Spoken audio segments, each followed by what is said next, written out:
Hello everyone, I welcome to all of you again this lecture.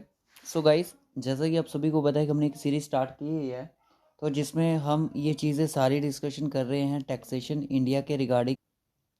तो आज का ये लेक्चर नंबर अगर बात करूँ तो लेक्चर नंबर हमारा ये थर्ड है। जी हाँ दोस्तों, ये लेक्चर नंबर हमारा थर्ड है। इससे हमारे पहले जो 2 लेक्चर थे वो ऑलरेडी कंप्लीट हो चुके हैं, जो JKSSB BLW पंचायत सेक्रेटरी के एग्ज़ाम के लिए काफ़ी ज़्यादा इंपॉर्टेंट थे।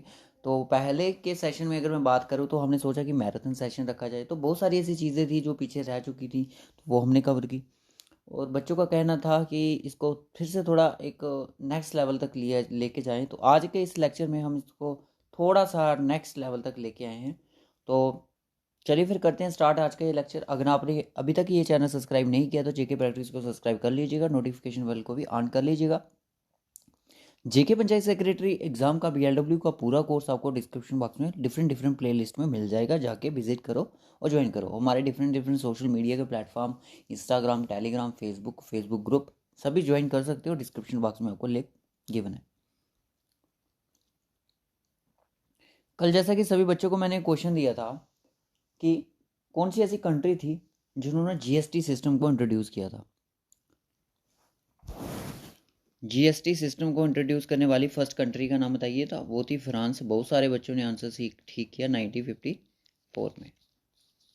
तो फ्रांस ऐसी एक फर्स्ट कंट्री थी जिन्होंने GST सिस्टम को इंट्रोड्यूस किया था। अब यहाँ पे क्वेश्चन आपकी स्क्रीन पर है कि the tax are called a regressive test. Tax कब बोला जाता है, कि रिग्रेसिव टैक्स कब बोला जाता है।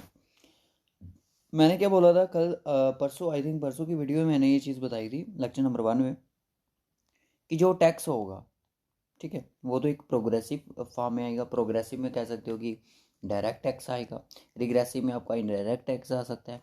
तो देखो, मोर बर्डन, ठीक है, मैंने बोला रिग्रेसिव में, प्रोग्रेसिव टैक्स में क्या होगा, जितकी ज़्यादा इनकम होगी उस पर उतना ही टैक्स लगेगा, जितना ज़्यादा इनकम के अकॉर्डिंग पे टैक्स लगेगा, जिसकी कम होगी उस पर कम लगेगा।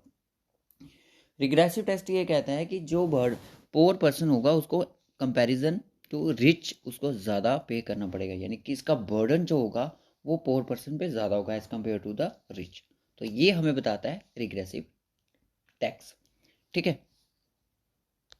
तो इसका मतलब यही है कि मोर बर्डन, रिग्रेसिव का मतलब more burden on poor as compare to the rich. Next question देखते हैं। नेक्स्ट क्वेश्चन क्या है। अब बोलता है कि in case of direct tax impact of tax incidence of tax is, क्या होगा इसमें से। देखिए, जो डायरेक्ट टैक्स है वो क्या है, इम्पैक्ट ऑफ टैक्स है, इंसिडेंस ऑफ टैक्स है, किस पे, 2 डिफरेंट पर्सन पे है, 1 सेम पर्सन पे है, और या फिर किसी अदर पर्सन पे, या तो department which called the tax. No, जो आपका डायरेक्ट टैक्स है, इसमें अगर मैं बात करूँ इनकम टैक्स की, अगर वो आपको पे लग रहा है तो आपको ही पे करना पड़ेगा वो, ठीक है, आपको ही पे करना पड़ेगा ना, ऑन द सेम पर्सन पे वो आपका टैक्स अलाउड होगा। नेक्स्ट क्वेश्चन, चलिए नेक्स्ट क्वेश्चन देखते हैं। VAT was firstly implemented in VAT जो था, यानी कि वैल्यू एडेड टैक्स जो था, फर्स्ट कौन सी स्टेट में ये इम्प्लीमेंट हुआ था। जर्मनी में, स्पेन में, रशिया, फ्रांस। क्या आएगा इसका आंसर, जल्दी से बताएं। वैट जो था फर्स्ट टाइम कौन सी कंट्री में इंट्रोड्यूस किया गया था। तो मैं आपको बता दूं, सेम आंसर इसका वही होना चाहिए जो आपने कल दिया, कि फ्रांस में इसको इंट्रोड्यूस किया गया 1954 को। कौन सी कंट्री ने, फ्रांस ने, ठीक है। चलिए नेक्स्ट क्वेश्चन देखते हैं।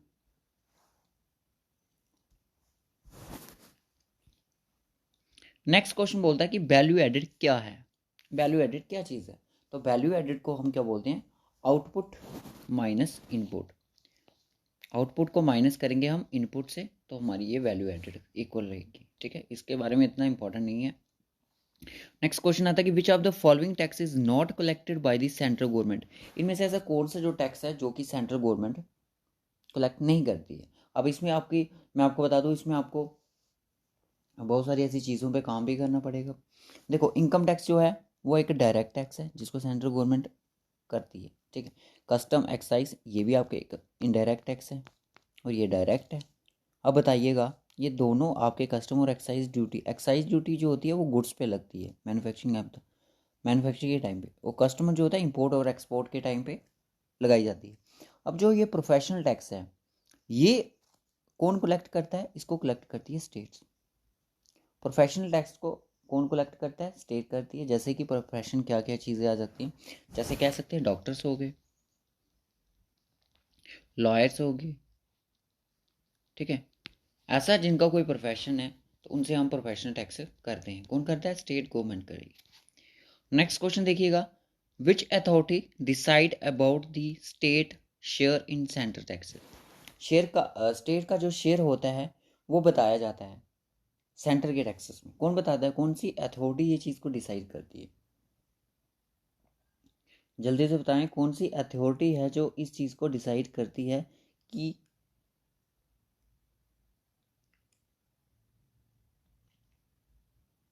वो कौन करता है, वो करता है आपका finance commission. Yes, option is the right option. दोस्तों आपका जो आने वाले, मैं आपको बता दूं कि जो आपके आने वाले सेक्शन टेस्ट हैं BLW के, वो आपके दो पे हम वर्क कर रहे हैं।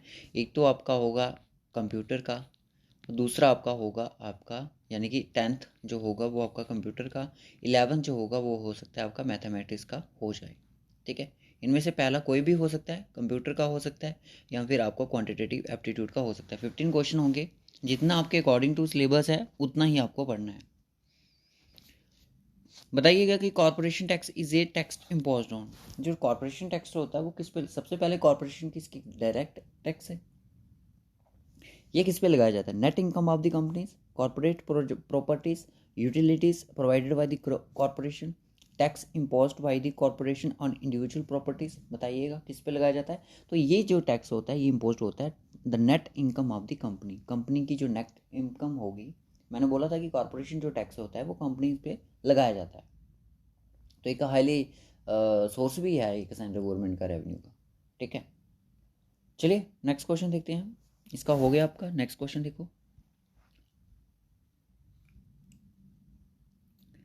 नेक्स्ट क्वेश्चन आता है कि the duties levied on alcoholic liquids, narcotic drug and opium come under.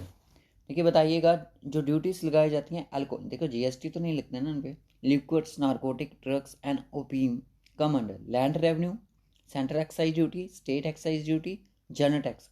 कौन सी इनमें लगाई जाएंगी, alcohol, liquids, narcotic drugs and opium के अंडर कौन सी ड्यूटीज यहाँ पे लगाई जाती है, वो लगाई जाती है आपकी सेंट्रल एक्साइज ड्यूटी। और एक्साइज जो ड्यूटी है दोस्तों ये कौन सा टैक्स है, सॉरी ये है आपका indirect tax, indirect tax, indirect tax. Example याद रख लेना। बाकी मैं आपको बोलूँ, आपको इतना डिटेल में इसमें घुसने की जरूरत नहीं है, हाँ उनको घुसने की जरूरत है फाइनेंस अकाउंट असिस्टेंट वाले बच्चों को, आई थिंक सफिशिएंट रहेगा इतना सा। बट करंट की चीज़ें पता कर लेना, कौन किसका चेयरमैन है, फाइनेंस कमीशन का चेयरमैन कौन है अभी, ठीक है। बहुत सारी ऐसी चीज़ें होती हैं। फर्स्ट फाइनेंस कमीशन कौन, चेयरमैन कौन थे। What is the biggest tax paying sector of India, India में सबसे ज़्यादा जो टैक्स पे करता है कौन सा सेक्टर है। एग्रीकल्चर सेक्टर से तो टैक्स आएगा नहीं, गलत। तीन ऑप्शन है कि banking sector, industrial sector, transport sector. So biggest जो है टैक्स पेइंग सेक्टर है इंडिया का वो है आपका इंडस्ट्रियल सेक्टर। इस सेक्टर से बहुत ज़्यादा जो गवर्नमेंट को रेवेन्यू होता है इसी सेक्टर से होता है। नेक्स्ट क्वेश्चन देख लेते हैं फिर, नेक्स्ट क्वेश्चन क्या होता है। नेक्स्ट क्वेश्चन बोलता है कि विच among the following, which among the following tax collected by the union is not mandated to assign to state। कौन सा इनमें से ऐसा टैक्स है, टैक्स है जो कि कलेक्ट तो कौन करता है, यूनियन करती है, गवर्नमेंट, इज नॉट मैंडेटरी, मतलब कि इतना मैंडेटरी नहीं माना जाता स्टेट्स को। टर्मिनल टैक्स ऑन गुड्स और passenger carried by rail, sea, air, tax on railway fares and flights, tax on consignment of goods, और यहाँ पे सर्विस टैक्स। जो सर्विस टैक्स है वही इसका राइट ऑप्शन हो जाएगा। सर्विस टैक्स जो होता है वो कलेक्ट कौन करता है, यूनियन करेगी। अब मुझे बताइएगा कि कमेंट बॉक्स में सर्विस टैक्स कौन सा टैक्स है, इंडायरेक्ट है कि डायरेक्ट है। सो राइट ऑप्शन क्या हो जाएगा, D option is the right option. Next question देख लेते हैं, the tax levied on gross sale revenue from the business transaction is, कौन सा ऐसा जो टैक्स होगा जो कि एक ग्रॉस जो हमारी सेल रहती है, देखो नेट सेल होती है, एक होती है ग्रॉस, ठीक है। नेट सेल कितनी, देखो मान लो कि मैंने कोई चीज़ 100 रुपये की खरीदी, ठीक है, शाम को मुझे कितना मैंने इसको बेच कितने का दिया, 150 का, ठीक है। ये मेरे क्या हुई, ग्रॉस सेल कह सकते हैं इसको, ग्रॉस सेल हुई। अब इसको नेट करने के लिए क्या करना पड़ेगा, जितने की मैंने लाई थी उसका रुपीज़ को कम करना पड़ेगा। तो जो मेरा 50 रुपीज़ आया ये मेरी नेट सेल हुई, ये मेरी नेट सेल हुई। तो ये जो बोल रहा है कि gross sale revenue from business transaction is called turnover tax. Sale tax तो नहीं बोलेंगे उसको, कॉर्पोरेशन टैक्स तो यहाँ पे कंपनीज पे लगाया जाता है। कैपिटल गेंस नो, तो राइट ऑप्शन क्या हो जाएगा, टर्नओवर टैक्स इसको हम बोलते हैं। क्या बोलते हैं, टर्नओवर टैक्स इसको बोलते हैं। नेक्स्ट क्वेश्चन देख लेते हैं, the canons of canons to taxation were propounded by, किसके द्वारा इसको प्रोपोन्ड किया गया, वो एडम स्मिथ द्वारा। एसएससी के एग्जाम के लिए काफ़ी इंपॉर्टेंट हो जाती हैं इस तरह की चीज़ें। तो इन्होंने अपनी बुक में वेल्थ ऑफ नेशन में इन्होंने ये चीज़ को मेंशन किया है। वेल्थ ऑफ नेशन किसकी बुक है, एडम स्मिथ की, और ये एक इकोनॉमिक्स है। नेक्स्ट क्वेश्चन आता है कि which one of the following tax is collected and utilised by the state government. Collect भी कौन करेगा, स्टेट करेगी, और यूटिलाइज भी कौन करेगा, यस स्टेट ही करेगी। तो कौन सा होगा इनमें से, personal income tax, corporation tax, custom duties, land tax. Corporation tax को कौन करेगा, स्टेट करेगी। कस्टम को सॉरी वो करेगी अपनी, क्या नाम है उसका, यूनियन सेंटर की करेगी ना, दो तो हो नहीं सकते। पर्सनल इनकम टैक्स नो, ये भी नहीं। तो सॉरी, लैंड जो रेवेन्यू होगा, ये जो टैक्स होगा इसको कौन कलेक्ट करेगा, स्टेट गवर्नमेंट, और यूटिलाइज भी कौन करेगा, स्टेट गवर्नमेंट ही करेगी। Another question, in India which of the following tax is levied bye the state governments. कौन सा इनमें से जो टैक्स है वो लिवाइड करता है, स्टेट गवर्नमेंट करती है। आई थिंक ये हो गया, excise duty on liquid. Next question, excise duty is levied on, मैंने क्या बोला था, कस्टम ड्यूटीज होती हैं, एक तो होती है आपकी एक्साइज ड्यूटी। एक्साइज ड्यूटी जो होती है वो प्रोडक्शन ऑफ गुड्स के लिए लगाया जाता है, एक्सपोर्ट ऑफ गुड्स के लिए, इंपोर्ट ऑफ गुड्स के लिए कौन लगाया जाता है, कस्टम ड्यूटीज लगाई जाती है, ठीक है। Next question, which of the following tax system help to reduce economic inequalities in India. इनमें से ऐसा कौन सा जो टैक्स है वो कि इकोनॉमिक इनक्वलिटीज को रिड्यूस करता है। देखिए दोस्तों, रिग्रेसिव टैक्स है, ये मार दे देता है गरीब बंदे को, ठीक है। Flat rate tax, none of this. Progressive जो टैक्स है ये आपका डायरेक्ट टैक्स का नेचर है। डायरेक्ट टैक्स का जो नेचर है वो कैसा है, प्रोग्रेसिव है। जिस बंदे के ज़्यादा इनकम होगी, अब देखो जेएनपी में क्या लग रहा है, प्रॉपर्टी टैक्स लग रहा है ना, और 1 अप्रैल से स्टार्ट बोल रहे हैं, अभी कल का अनाउंस भी हो गया है, प्रॉपर्टी टैक्स लगेगा जेएनके में। अब इसमें क्या क्या चीज़ें होंगी, कितने किसी के पास कितनी प्रॉपर्टी होनी चाहिए उस पर लगेगा, अभी इस चीज़ का कोई खुलासा नहीं है, ठीक है दोस्तों। तो ये प्रॉपर्टी जो टैक्स रहता है ये किसके अंडर आता है, अगर मैं बात करूँ, प्रॉपर्टी जो टैक्स रहता है ये भी आपका एक डायरेक्ट टैक्स ही है। प्रॉपर्टी जो टैक्स है ये भी एक डायरेक्ट टैक्स है, इनकम टैक्स भी डायरेक्ट है सर, गिफ्ट टैक्स भी आप कह सकते हो कि गिफ्ट टैक्स भी है, जो इसके बारे में हम लास्ट में बात करेंगे, ठीक है। Progressive tax is the right option. First country to impose the carbon tax, कौन सी कंट्री ने सबसे पहले कार्बन टैक्स को इम्पोज किया कब, 2005 में। कौन सी थी, ऑस्ट्रेलिया थी, यूएसए थी, आइसलैंड थी, या फिर न्यूजीलैंड था, तो वो कौन था, न्यूजीलैंड। न्यूजीलैंड ने सबसे पहले इसको इम्पोज किया 2005 में। Next question, which of the following is a direct tax. Direct tax कौन सा है, अभी चिल्ला चिल्ला के बोला, कस्टम जो है इनडायरेक्ट है, एक्साइज ड्यूटी इनडायरेक्ट है, सर्विस टैक्स, वेल्थ टैक्स, कौन सा इनमें से जोड़ के एक डायरेक्ट टैक्स है। तो दोस्तों जो सर्विस टैक्स है इसके बारे में तो हमने पढ़ा ही, इसके बारे में तो मैंने आपको बोल दिया कौन सा टैक्स है, बताइएगा ज़रा कौन सा है। तो जो वेल्थ टैक्स रहता है ये आपका एक डायरेक्ट टैक्स है, option D is the right option. उसके बाद आता है which among the following is an example of progressive test. इनमें से कौन सी जो एग्जाम्पल है प्रोग्रेसिव, देखिए जो ऑक्ट्रॉय है ना ये भी एक टैक्स ही है, is example of the progressive, progress होगी तो टैक्स कटेगा, तो income tax progressive in nature.